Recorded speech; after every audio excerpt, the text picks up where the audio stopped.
My name is Vance Marrow, and until 6 months ago, I was studying museum conservation at Westlake University. I wasn't exceptional, just dedicated and careful with details. I specialized in religious artifacts and spent most of my time in the lab carefully removing centuries of grime from forgotten treasures. My parents died when I was in high school. A car accident in bad weather. There was some money from the insurance, enough for college if I was careful, but no other family to speak of. I threw myself into my studies, finding comfort in the methodical work of restoration. There was something soothing about bringing order to damaged things, revealing the beauty hidden beneath years of neglect. My advisor, Professor Lowell, took an interest in my work. She said I had good hands, steady, patient, attentive to detail. I spent 3 years under her guidance, learning techniques for preserving everything from wooden icons to silver chalices. My specialty became identifying the correct cleaning solution for different materials, knowing exactly what would remove centuries of tarnish without harming the artifact beneath.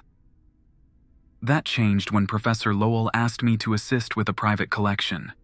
The owner, a wealthy woman named Theodora Finch, had dozens of religious items from all over the world. Some were beautiful, others plain, but all were old. I spent weekends at her estate, carefully examining and cleaning pieces that hadn't been properly cared for in decades. The item that changed my life was a small wooden box with faded carvings. It seemed unremarkable compared to the gold-plated crucifixes and jeweled prayer books in the collection. But something about it drew me in, the precision of its joinery, the way the wood had darkened with age to a deep amber color, the faint traces of paint still visible in the carved grooves. While cleaning it, I accidentally pressed a hidden panel that released a spring mechanism. A compartment opened in what I had thought was the solid bottom of the box. Inside was a tiny silver bell that made absolutely no sound when rung. Within days, odd things began happening in my apartment. The temperature would drop in specific spots. Objects would move between rooms. The sound of quiet weeping came from empty corners. I told no one, thinking I was having some kind of breakdown from overwork. Then Remy Voss showed up at my door. She was tall, with graying hair cropped short, and spoke with a faint accent I couldn't place. "You've activated something you don't understand," she said. "Now you have 2 choices. Give it to us and forget everything, or join us and learn to fix what you've started." That's how I discovered the Order of the Faithful Hand, a secret clergy that has existed for centuries. They travel the world, identifying and cleansing haunted religious artifacts, not destroying them, but purifying them of the memories and pain they've absorbed. Remy explained that certain objects, used in moments of intense emotion or present during terrible events, can become vessels for those experiences. They don't contain ghosts exactly, but something more like echoes that grow stronger with time. The order needed new members, and my accidental activation of the bell made me a candidate. I had nothing keeping me at the university, no family waiting for me, just student debt and a studio apartment. Within a week, I'd withdrawn from my program and begun my training. The work is dangerous but meaningful. We return peace to objects that have known only suffering for centuries. But there are rules we must follow, strict protocols developed over generations that keep us safe. Breaking them can be fatal. My first solo assignment begins tomorrow. I'm terrified and exhilarated. This is my journal of what happens next. The building was an old church converted into offices. Red brick with arched windows reflecting the morning sun. My contact, Dr. Eliza Van, met me at the front entrance. She was younger than I expected, maybe 40, with dark skin and silver-rimmed glasses that caught the light. "You're from the Order?" she asked, voice low though no one else was around. I nodded and followed her inside. The main hall had been divided into cubicles, but the vaulted ceiling remained, making voices echo strangely through the space. "We found it during renovations," she said, leading me to a back stairwell. The contractor called me when his workers refused to continue. said they heard singing coming from the walls. The basement was colder than it should have been for May. Long tables lined with computer equipment filled most of the space. In the center sat a small altar of pale gray stone. It was hidden behind a false wall, Dr. Van explained. The singing stopped when we moved it out here, but what? I asked when she hesitated. People who stay down here too long report feeling watched. 2 staff members quit last week. And there are these. She handed me a stack of photos. Each showed what looked like the same figure standing in different parts of the building, a shape both blurry and too defined, like someone had drawn a person with careful precision and then smudged the edges. Security cameras caught these over the past 3 nights, always between 2 and 4 a.m. I studied the photos. This was exactly what Remy had prepared me for, an object saturated with memory, trying to recreate events from its past. I need to be alone with it, I said, recalling the first rule. Never cleanse an artifact with witnesses present. Dr. Van nodded. We've cleared the building for the day. How long will you need? Until sunset at least. I set my bag down and pulled out the tools I'd need. White candles, a silver bowl, purified water, sage, and a thin rope of braided red thread. I'll call when it's done. She left me there with the altar. As soon as the door closed behind her, I felt the temperature drop another few degrees. I took a deep breath and reviewed the rules Remy had drilled into me. 1. Never cleanse an artifact with witnesses present. 2. Always create a boundary circle with unbroken red thread. 3. Keep purified water nearby at all times. 4. Never address any presence directly until the final stage. 5. If you hear your name called, do not respond. Simple rules, but according to Remy, they had saved countless lives over the centuries. I carefully laid out my supplies and began. First, I created a circle around the altar, using the red thread. It needed to be perfect. No gaps, no overlaps. I worked slowly, making sure every section of thread touched the next. When I completed the circle, I felt the air become heavier, like the seconds before a thunderstorm. I placed the white candles at 4 points around the circle and lit them. Their flames burned straight up without flickering, despite the drafty basement. I poured the purified water into the silver bowl and set it beside me, outside the circle. Now came the hardest part. I needed to touch the altar and open myself to whatever memories it contained. This would draw out the presence attached to it. Remy had warned that this moment was always unpredictable. I removed my gloves and placed both palms flat on the cold stone. For several moments, nothing happened. Then the stone warmed beneath my hands, not slightly, but as if it had been sitting in direct sunlight for hours. I almost pulled away, but remembered Remy's warning. Once contact is made, breaking it prematurely strengthens the attachment. The warmth spread up my arms, and with it came waves of emotion that weren't mine. Fear and desperation so intense, my vision blurred with tears. I caught fragments of memory, a young woman kneeling, dozens of candles, whispered prayers, a baby's weak cry. Then suddenly, across the room, I saw her. A woman in a long dress that seemed to shift between styles from different eras. Her face was clear one moment, then indistinct the next, like water settling after being disturbed. She watched me with sad eyes. I kept my gaze steady, but did not speak to her. Rule 4. Never address any presence directly until the final stage. The woman moved closer, stopping at the edge of my red thread circle. She looked down at it, then back to me. Her lips moved, but I couldn't hear what she said. Hours passed this way. I remained connected to the altar, absorbing the memories it held. The woman walked the perimeter of my circle, sometimes vanishing only to reappear elsewhere. Occasionally, she would reach out as if to touch me, but never cross the boundary. As sunset approached, the memories became clearer. This altar had stood in a small chapel where women came to pray for children, for fertility, for safe deliveries, for sick infants to recover. The stone had absorbed centuries of tears, of hope, of grief. The woman I saw was not one person, but a composite of hundreds who had knelt here in their darkest moments. The final stage of cleansing required me to acknowledge what I had learned and offer release.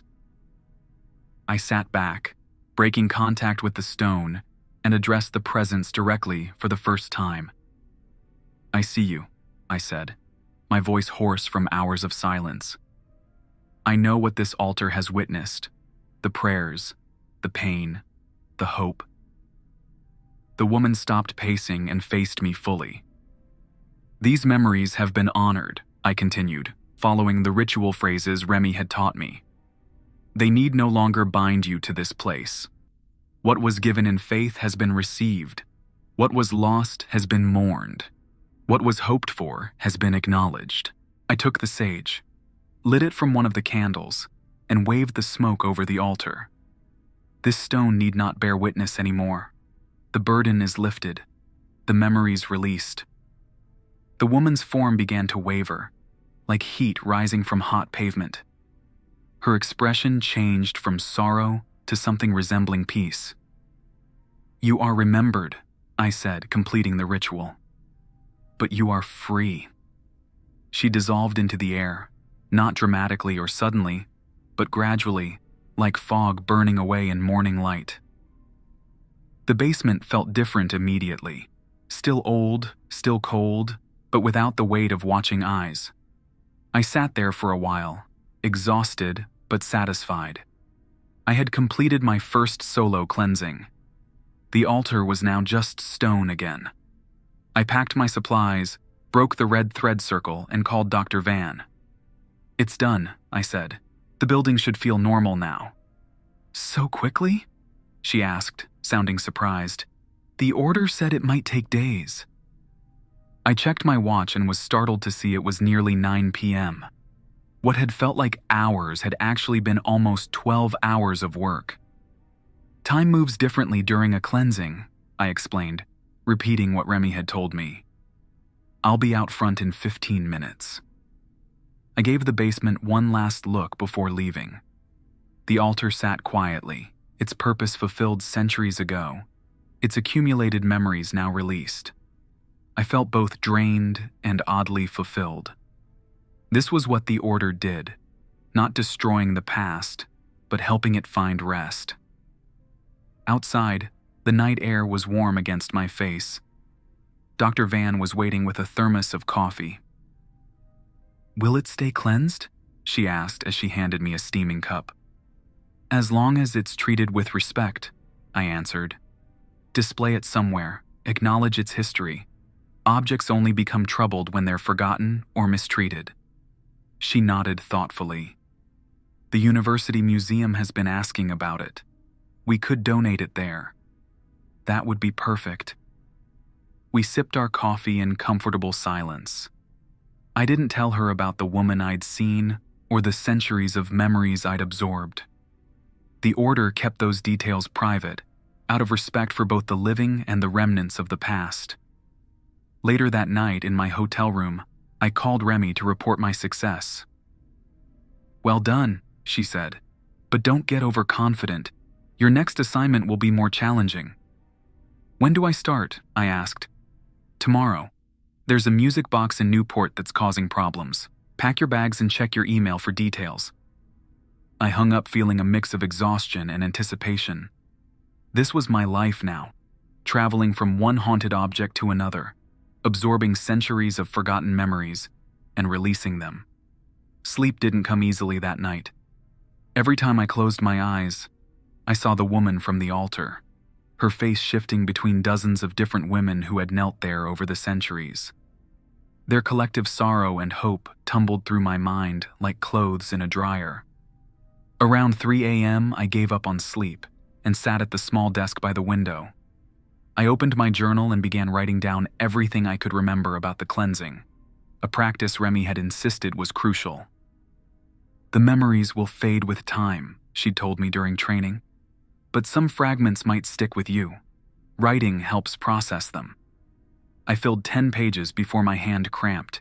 The faces, the prayers, the tears shed on that cold stone. I captured as much as I could. When I finally finished, I felt lighter somehow, as if putting the memories on paper had removed some of their weight from my mind.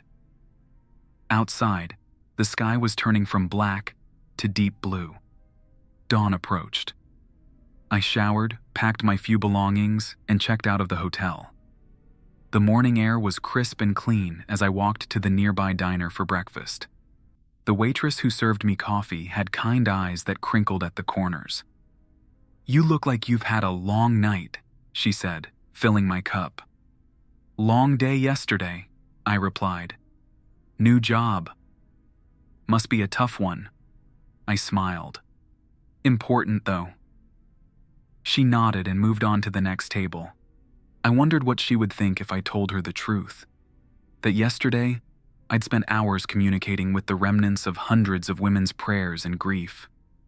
That I'd absorbed centuries of memory from a stone altar. That somewhere in my mind now lived fragments of people long dead. My phone buzzed with an email, details about Newport. The music box belonged to a wealthy family and had recently awakened after being found in their attic. Classic scenario, an object forgotten for generations suddenly brought back into use. The memories it contained had been dormant, not gone. I paid for breakfast and headed to the train station. As the landscape rolled by outside the window, I thought about how quickly my life had changed. 6 months ago, my biggest concern had been finishing my thesis on preservation techniques for wooden artifacts. Now I traveled with sage and red thread in my bag, ready to confront the emotional residue left behind by the dead. Remy had explained that what we dealt with weren't exactly ghosts, at least not as most people understood them.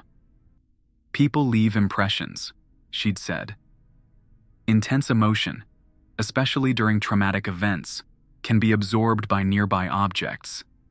Those impressions accumulate, strengthen, and eventually try to recreate the circumstances of their creation. Like psychic recordings? I'd asked. She'd frowned at the term. More like emotional fossils. Each layer preserves a moment of feeling, building up over time. Our job is to acknowledge those feelings, honor them, and then help them dissipate. The train arrived in Newport by mid-afternoon. The coastal town was beautiful, all Victorian elegance and ocean views. I took a taxi to the address I'd been given, reviewing the rules in my mind as we drove. As I drifted toward sleep that night, exhausted from my first successful cleansing, I thought about the woman by the altar and the countless others whose emotions had been trapped in that stone. We all leave marks on the world, I realized. Some just happen to leave deeper impressions than others. The Newport assignment was different from the start. Instead of a public building, I found myself standing before a massive Victorian mansion overlooking the Atlantic. Waves crashed against the cliffs below as I rang the doorbell, the deep chime echoing inside. The door opened to reveal a tall man with carefully styled white hair. He wore an expensive suit that somehow looked both new and from another era. "You must be Vance," he said, extending his hand. "Vaughn Thorne. Thank you for coming on such short notice." I shook his hand, noting how cold his fingers were despite the warm June day. "The order said it was urgent." He nodded and ushered me inside. The foyer was impressive. Marble floors, a sweeping staircase, crystal chandeliers that sent rainbows dancing across the walls. Money lived here, old money, the kind that collected things simply because they could. "It's been in the family for generations," Thorne said, leading me through a hallway lined with portraits. "The music box, I mean, never caused problems before." The faces in the portraits seemed to follow me as we walked. Stern-looking men and tight-lipped women from different eras, all with the same pale blue eyes as Thorne. Their painted gazes felt judgmental, as if they didn't approve of a stranger being invited into their domain. "Tell me about these people," I said, gesturing to the portraits. Thorn glanced at them with mild disinterest. Ancestors. The Thorn family has been in Newport since the 1700s. Shipping merchants originally, then real estate, now mostly investments and trust funds. We passed a portrait of a young woman with a softer expression than the others. Unlike the rest, she wasn't painted sitting stiffly in a chair or standing by a desk. Instead, she was outdoors, near a rose garden, her hand reaching out to touch a bloom. "And her?" I asked. Thorn's expression changed slightly, a tightening around the eyes. "My great-great-grandmother, Mary Ann. She was different from the rest of the family, more artistic." Something about his tone made me think there was more to that story. But we had reached the end of the hallway, and he gestured me toward a set of double doors. "What changed?" I asked, returning to the matter of the music box. He hesitated, then sighed. "My daughter Wren found it in the attic 3 weeks ago. She wound it up, and since then." He trailed off, glancing nervously at the second floor. "Well, you'll see." He hesitated, then sighed. "My daughter Wren found it in the attic 3 weeks ago. She wound it up, and since then." He trailed off, glancing nervously at the second floor. "Well, you'll see." He led me to a sitting room where the music box waited on a table. It was beautiful, polished maple with inlaid mother-of-pearl designs. A tiny ballerina once stood on top, but only her feet remained, broken off at the ankles. "Where is your daughter now?" I asked, remembering Rule 1. Never cleanse an artifact with witnesses present. "At her mother's for the weekend. The staff has been given 2 days off. We're alone in the house." "Perfect." I set my bag down and began unpacking my tools. "I need to know what's been happening," I said. "Exactly what changed after she wound it." Thorn paced near the window, keeping his distance from the music box. "It plays by itself, always the same song, always at 3:17 a.m. Wren started sleepwalking, ending up in different rooms with no memory of moving. And there are visitors. Visitors? People in the house. People who aren't there when you look directly at them, always glimpsed from the corner of your eye. Sometimes we hear them talking but can't make out the words." I nodded. This was textbook, an object replaying fragments of its past. "Anything else?" He hesitated again. "Yes. Names appear in the fog on the bathroom mirrors. Always the same 3. Adelaide, Jonathan, and Peter. Do those names mean anything to you?" "Nothing. I researched the family history back 5 generations and found no record of them." I finished arranging my supplies.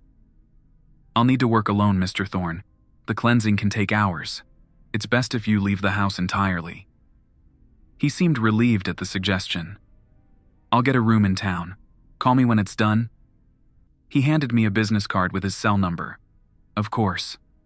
After he left, I examined the music box more carefully. It was older than it first appeared, mid-19th century, probably European craftsmanship. The key was ornate brass, worn smooth from use.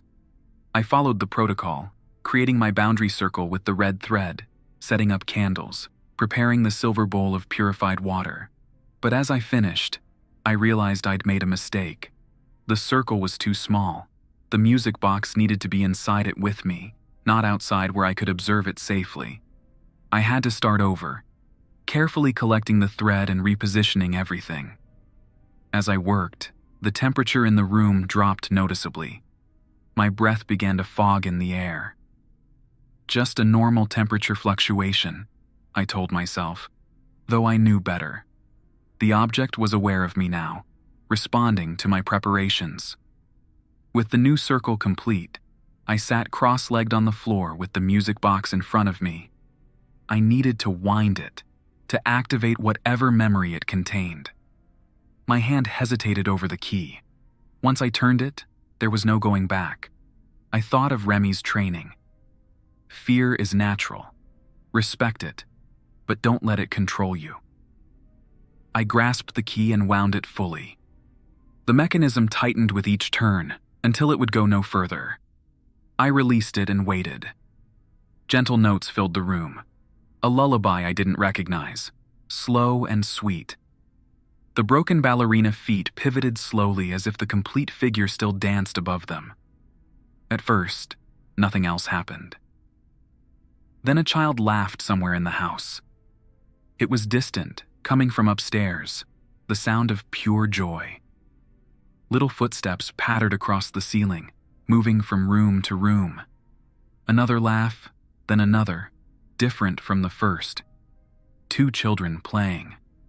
I remained still, following Rule 4. Never address any presence directly until the final stage. This was just the beginning, the artifact warming up, replaying the happier memories first. The lullaby continued, repeating its cycle as the key slowly unwound. When it finally stopped, the footsteps and laughter ceased too. The silence that followed felt expectant, like the pause between lightning and thunder. I took the moment of quiet to center myself, controlling my breathing the way Remy had taught me. The first stage of memories was usually the easiest, the happy times, before whatever trauma had embedded itself in the object. It was what came next that would test me. During training, Remy had explained that cleansing wasn't just about releasing the memories, but about experiencing them in sequence. You have to understand the full story, she'd said. Only then can you offer true release. The air around me grew dense, making each breath feel like drawing in syrup. A tingling sensation spread across my skin as the second wave of memories prepared to emerge. I kept my focus on the music box, grounding myself in the present moment while staying open to the past. Then came a woman's voice, singing along to the now silent lullaby. She was somewhere nearby, perhaps in the hallway outside the sitting room. Her voice was beautiful, but tinged with sadness. The door to the sitting room creaked open slowly. I kept my eyes on the music box, resisting the urge to look. Rule 5. If you hear your name called, do not respond. Though no one had called me yet, I felt the presence evaluating me, trying to make a connection. Cold air swept into the room, bringing with it the scent of roses and something medicinal. I heard soft footsteps approach, stopping just at the edge of my circle. I felt eyes on me but maintained my focus on the music box. This was the hard part, allowing the presence to grow stronger without acknowledging it directly.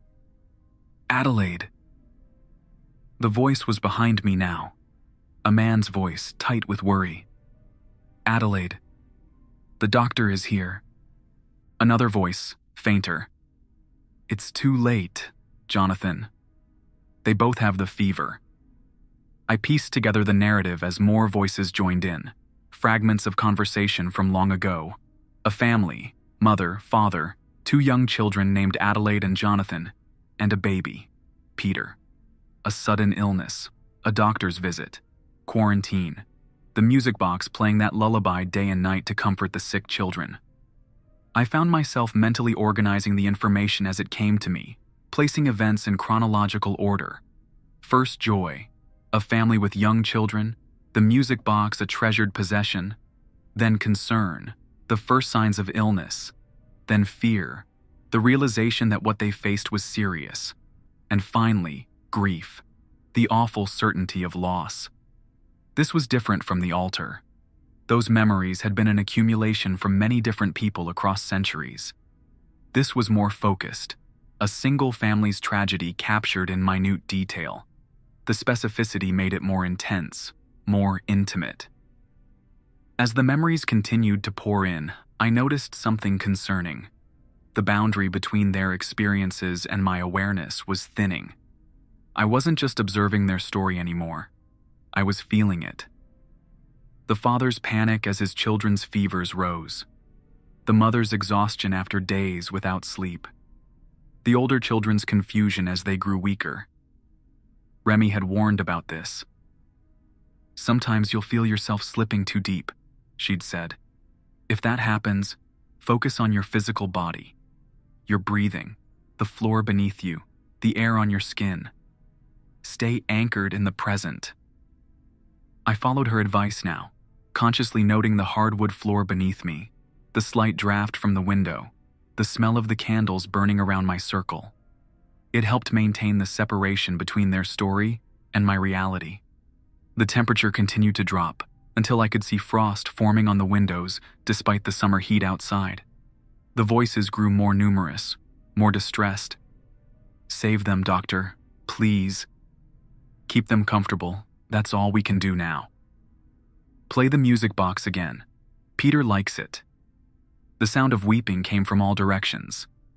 The music box key began to turn on its own, rewinding, then released. The lullaby played again, slower this time, as if the mechanism was struggling. The room darkened, though it was only mid-afternoon. Shapes began to form in the corners, indistinct at first, then more solid. A woman in a high-necked dress, a man with a beard and round glasses, two small children holding hands. They approached my circle, stopping at its edge. Their eyes fixed on the music box with such longing that I felt it like a physical pain in my chest. I continued to absorb the memories, letting them wash over me in waves. This was why the order existed. These emotions were too powerful to remain trapped, endlessly replaying their most painful moments. Hours passed. The family's story became clearer. An epidemic had swept through Newport in the 1870s. This family had lost all 3 children within days of each other. The music box had played constantly during their final hours. Afterward, the parents couldn't bear to hear it again. It was packed away in the attic, where it absorbed decades of grief without release. When the sun began to set, I knew it was time for the final stage. I looked up directly at the family for the first time. They seemed surprised, as if they'd grown used to being unseen. "I know what happened," I said softly. "I know about Adelaide, Jonathan, and Peter. I know about the fever, the quarantine. I know how the music box played while you waited and hoped, and then mourned." The figures grew more defined as I spoke, their expressions changing from surprise to attentiveness. "These memories have been honored," I continued, following the ritual. "They need no longer bind you to this place or this object. What was lost has been mourned. What was loved has been remembered." I lit the sage and waved it over the music box. "This melody need not play forever. The grief it carries can be released. The joy it once brought can be remembered instead." The family members looked at each other, a silent communication passing between them. The children smiled first, then the parents, sad but accepting. "You are remembered," I said, completing the ritual. "But you are free." The figures began to fade, not all at once but in stages. The children went first, their forms dissolving like mist, leaving behind the echo of laughter. The mother followed, her sad eyes finally closing in peace. The father was last, giving me a small nod of gratitude before he too vanished. The room grew warmer immediately. The frost on the windows melted, leaving droplets that caught the last rays of sunset. The music box sat silent, its burden lifted. I broke the red thread circle and packed away my supplies. My hands trembled slightly, not from fear, but from the emotional weight of what I'd witnessed. Each cleansing left me carrying a small piece of those memories, a toll the order considered necessary and honorable. I called Thorne to tell him it was done. He sounded relieved but wary. "Is it safe now? For Ren to be around it?" "Yes," I assured him. "But don't hide it away again. That's what caused the problem in the first place. Objects need acknowledgement, not isolation." "What should I do with it?" "Display it somewhere, wind it occasionally. Remember that it brought joy before it knew sorrow." When Thorne returned, I explained what I'd learned about the family. He seemed genuinely moved by their story. "I'll research them properly," he promised. "Make sure they're remembered as people, not just ghosts." I nodded, too tired for more words. The cleansing had taken more from me than I'd expected. I needed rest before my next assignment. As I gathered my things to leave, Thorn hesitated by the door. "There's something else you should know," he said, his voice low. "Something about the music box." I paused, suddenly alert despite my exhaustion. "What is it?" He glanced around as if afraid of being overheard, though we were alone in the house. It wasn't just found in our attic. It was hidden deliberately, sealed in a wall cavity behind a brick that had been cemented differently from the others. A chill ran through me that had nothing to do with the residual cold from the cleansing. Who sealed it there? "I think it was my great-great-grandmother, Mary Ann, the one in the portrait you noticed." He ran a hand through his white hair, messing up its careful styling. "Family records say she was unstable after losing a close friend's children to scarlet fever. She became obsessed with objects that had bad energy, her words, apparently." "She knew," I murmured. "She understood what these objects could do." Thorn nodded slowly. "There might be more in this house, other things she sealed away. I should have told him to contact the Order if he found anything else. That was protocol.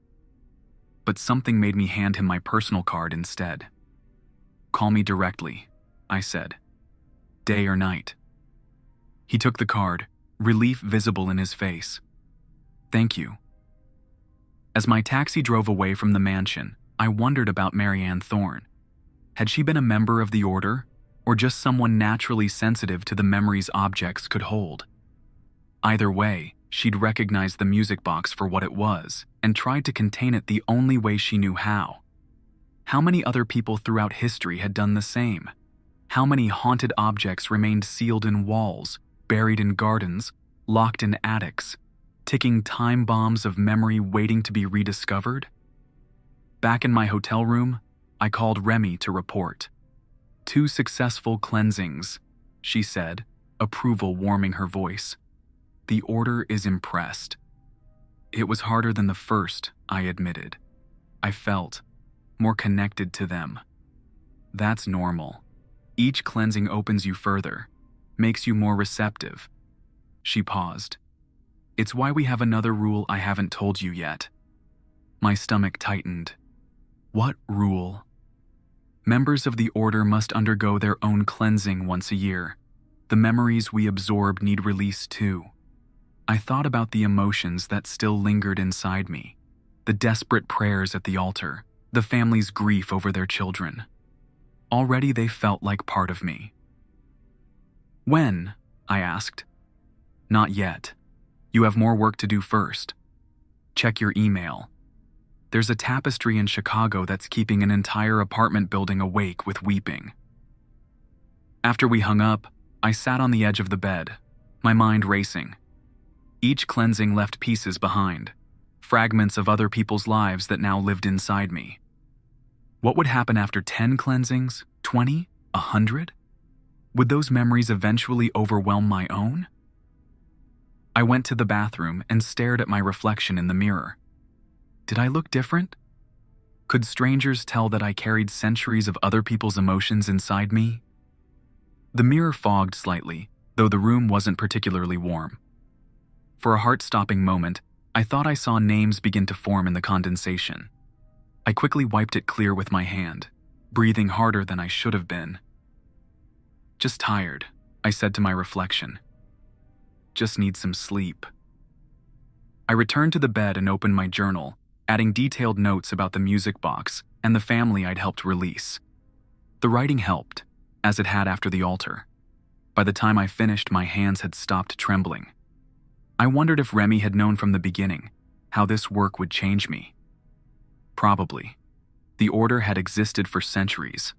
They must have seen countless members come and go, each altered by the memories they absorbed and released. But I also felt stronger somehow, more connected to the world and its history. I was part of something ancient and meaningful. How many people could say that?